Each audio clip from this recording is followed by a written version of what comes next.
consacriamo al tuo cuore immacolato noi stessi, la Chiesa e l'umanità intera, in modo speciale la Russia e l'Ucraina. Provvedi al mondo la pace.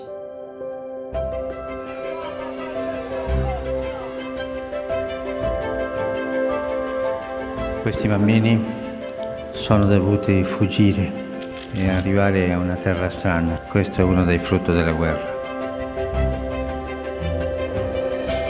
Caminar juntos, rezar juntos, trabajar juntos para que los sufrimientos del pasado dejen el lugar a un futuro de justicia, de sanación y de reconciliación.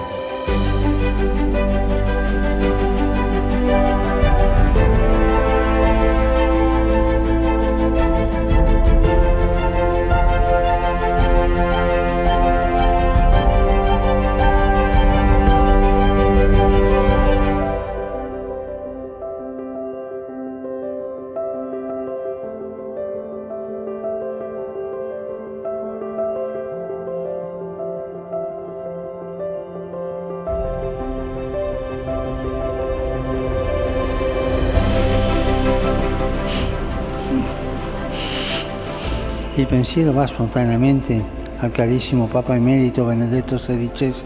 Ricordiamo la sua persona così nobile, così gentile.